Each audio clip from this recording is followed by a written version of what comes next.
Assalamualaikum warahmatullahi wabarakatuh. Perkenalkan, nama saya Meilia Alfiodela dengan NIM 2020-0302-0227 dari Fakultas Ilmu Kesehatan jurusan Ilmu Gizi. Di sini saya akan mempresentasikan tentang patofisiologi penyakit tidak menular. Yang pertama adalah obesitas pada anak. Prevalensi anak di Indonesia itu sebanyak 20% di usia 5 hingga 12 tahun. Secara rinci, prevalensi tersebut mencakup gizi lebih sebesar 10,8% dan obesitasnya yaitu 9,2%. Data tersebut saya ambil dari Riskesdas 2018. Kemudian di sini yang membuat anak-anak menjadi obesitas itu adalah makanan serba instan dan cepat saji, asupan susu formula yang berlebih, kurangnya aktivitas fisik, dan faktor lingkungan dan genetik. Kemudian di sini ada parameter obesitas anak. Yang pertama ada antropometri, yaitu pengukuran berat badan, tinggi badan, dan pengukuran IMT. Kemudian di sini biokimia ada SGOT, SGPT, kadar glukosa, profil lipid yaitu kolesterol, total, LDL, HDL, dan trigliserida. Kemudian di klinis ada pembesaran tangan, kaki dan jari, serta wajah kasar dan terlihat lebih bengkak. Nah, kemudian di sini ada konsekuensi ketika anak mengalami obesitas, yaitu akan mengalami dua kali lipat mengakibatkan terjadinya serangan jantung koroner, stroke, diabetes melitus, dan hipertensi di kemudian hari. Kemudian 3 kali lipat terkena batu empedu, beresiko sumbatan nafas ketika sedang tidur, mengakibatkan penyakit kanker.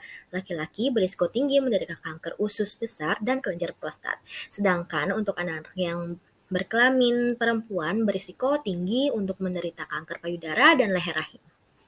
Kemudian berisiko meningkatkan lemak dan dalam darah dan asam urat.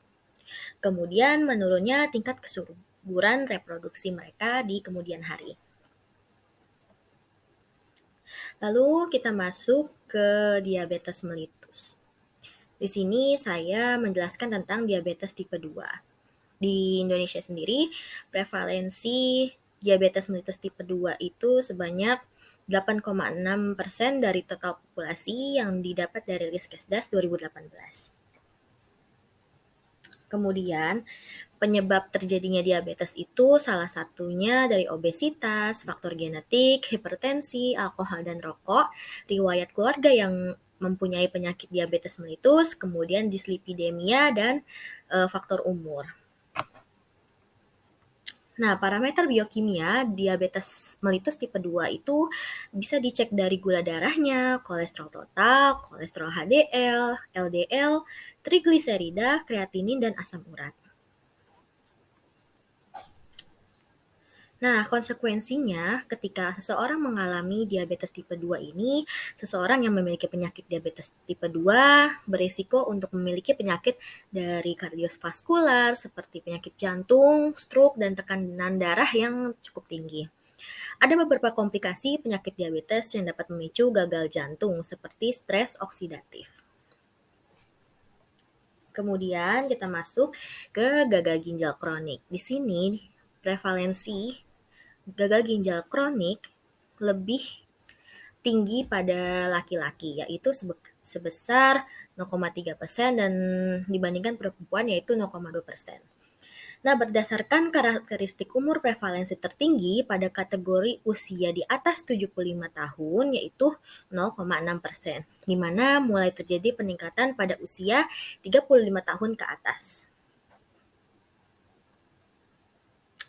Nah, apa sih yang menyebabkan gagal ginjal kronik ini? Yaitu riwayat penyakit sebelumnya, lalu riwayat konsumsi suplemen, riwayat konsumsi alkohol, lalu riwayat konsumsi jamu, dan riwayat konsumsi obat-obatan. Kemudian parameter biokimia dari gagal ginjal kronik yaitu ada pengukuran natrium, kalium, klorida, ureum, kreatinin, laju filtrasi glomerular, lalu hemoglobin, albumin, fosfor, dan kalsium. Nah, dampak dari gagal ginjal kronik ini banyak sekali. tergantung dari stadium-stadiumnya. Yang stadium 1 yaitu fungsi ginjal masih bekerja secara normal, namun tanda-tanda awal penyakit ginjal mungkin sudah muncul. Kemudian yang stadium 2 yaitu fungsi ginjal mulai sedikit menurun. Lalu stadium 3, penyaringan zat-zat sisa dari dalam tubuh sudah mulai tidak efektif sehingga muncul beragam keluhan. Nah, lalu yang stadium 4 yaitu fungsi ginjal sudah sangat rendah. Kemudian stadium 5, ginjal hampir tidak berfungsi atau menurun performanya, sehingga zat-zat sisa dan cairan yang berlebih menumpuk di dalam sehingga tubuh mengalami pembengkakan. Nah, di stadium 5 ini, ketika seseorang mengalami gagal ginjal kronik stadium 5, mereka harus menjalankan yaitu cuci darah. Nah, kemudian ada dehidrasi remaja di Indonesia. Berdasarkan penelitian dilakukan, pada tahun 2009 didapatkan prevalensi kasus dehidrasi pada remaja dan dewasa sebesar 46,1%. Hasil penelitian tersebut menunjukkan bahwa jumlah remaja yang mengalami dehidrasi ringan lebih tinggi dibandingkan dewasa, yaitu 49,5% untuk remaja dan 42,5% pada dewasa. Kemudian yang menyebabkan kita mengalami dehidrasi atau anak remaja mengalami dehidrasi yaitu tingginya aktivitas fisik yang tidak diimbangi dengan asupan cairan serta kurangnya kesadaran pengetahuan tentang konsumsi air minum yang cukup. Dan banyak juga fenomena di tempat lain yaitu sukanya orang itu lebih pilih minuman-minuman yang manis, bukan air mineral. Nah, selanjutnya ada parameter biokimia dehidrasi. Yang pertama yang akan diukur adalah kalium urin, natrium urin, FeNA, urea darah, bikarbonat serum, dan kreatinin. Lalu dampak dehidrasi ini ada dua kategori, yaitu dehidrasi ringan dan berat. Untuk ringan sendiri, yaitu rasa haus, mulut terasa kering dan lengket, warna urin lebih gelap dan pekat, mudah mengantuk, cepat merasa lelah, frekuensi buang air kecil menurun, sembelit dan sakit kepala. Untuk dehidrasi berat sendiri, konsekuensinya adalah sesak napas, mata tampak cekung, mudah marah dan kebingungan, denyut jantung cepat tapi lemah, demam, penurunan kesadaran atau pingsan, kemudian kulit tidak elastis dan tekanan darah rendah. Selanjutnya, saya akan membahas hipertensi pada lansia. Nah, prevalensi hipertensi pada lansia tersendiri ini adalah merupakan penyakit tidak menular, tapi tertinggi di Indonesia, yaitu sebesar 32,5%. Kemudian penyebab lansia mengalami hipertensi yaitu faktor umur, faktor jenis kelamin, faktor pendidikan, faktor olahraga, dan faktor makanan. Parameter biokimia hipertensi yang akan diukur yaitu kadar albumin, globulin, protein total, natrium plus serum, ekstraksi fraksional Na+, kreatinin, dan osmolalitas serum.